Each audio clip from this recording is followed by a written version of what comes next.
favorite holiday is, and they'll probably say Christmas, right? Cookies and presents, what's not to love? Or Halloween, roaming the streets after dark for free candy. What a rush! Not me. I saw what those holidays look like on TV and in window displays at the shopping mall, but they never graced my childhood with the kind of magic and glee bestowed to the other boys and girls.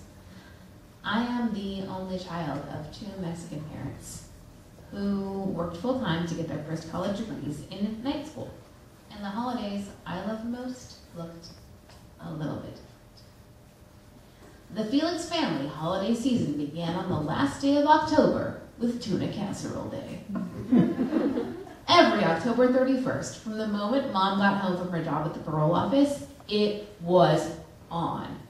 Boiling egg noodles, draining cans of tuna, deploying gobs of condensed cream of mushroom soup into a baking dish and a blitzkrieg of viscous gray.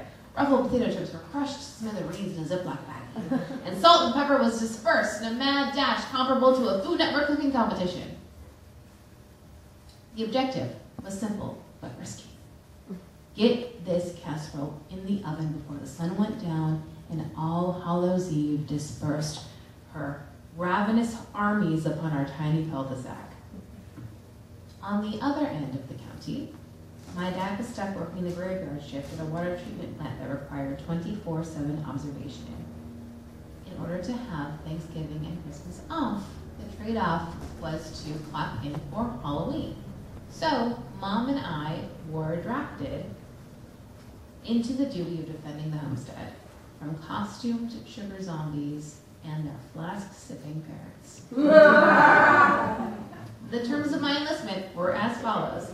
Number 1, no candy before dinner time. And number 2, by any means necessary, keep people away from his prized 1964 Chevrolet Impala.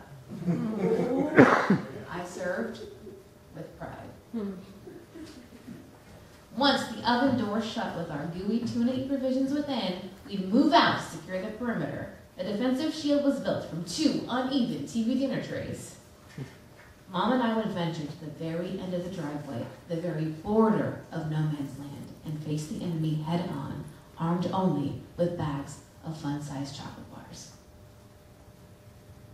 Mom would take intermittent breaks to go in the house and check the casserole, and I'd be left alone on the front lines. I would double my vigilance and fire off a nasty stink eye to anyone who dared glance at the Impala.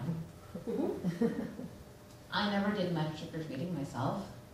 For some reason, chubby Mexican girls with overzealous arm hair who were obsessed with J.R.R. Tolkien novels before the Elijah Wood movies were a thing are often short on friends to go door to door with.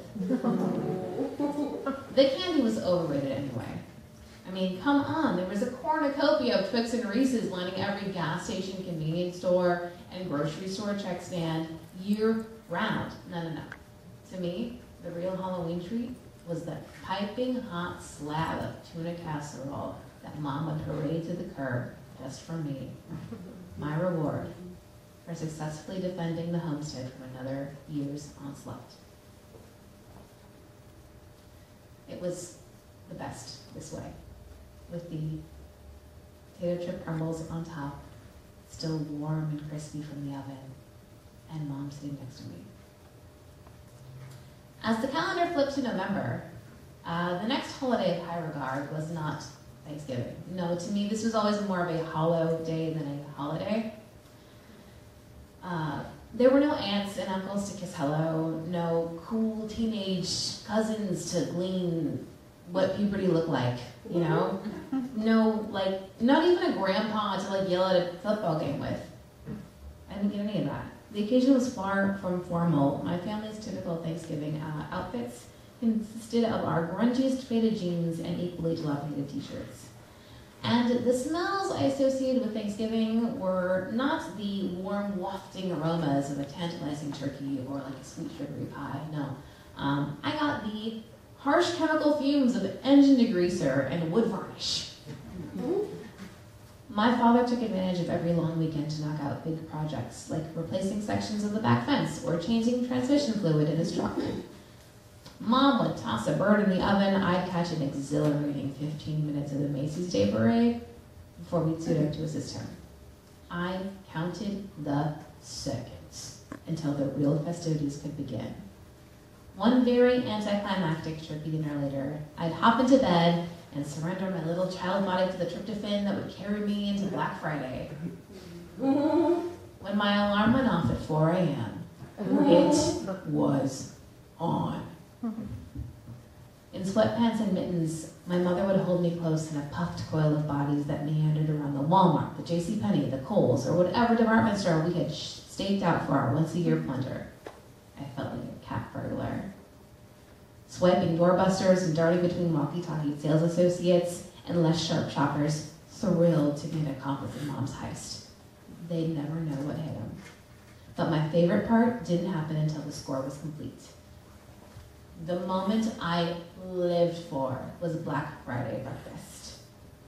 I'd hop out of the car, still buzzing from the high of the job we just pulled over on the mall, burst in through the double doors of the IHOP, and it was on. I would suck down a celebratory hot cocoa, slam my mug down on the table, and ask the good night, ask the waitress to make the next one a double. What really made me happy on these mornings wasn't the funny face pancakes, nor the 4 flavors of syrup to drown them in, because IHOP.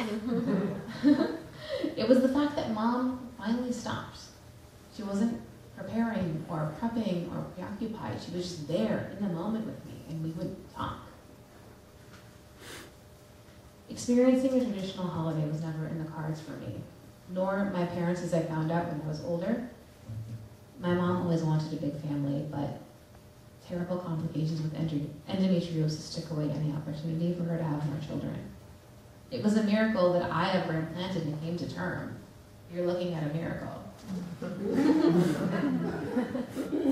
And it wasn't until my late teens that Dad confessed his family was full of toxic alcoholics, drug abusers, and criminals. His abstinence from them was to protect us, and his relentless shift work was to make sure that I never went without. Recently, I did finally get to experience the massive home alone status familial holiday gathering of my dreams.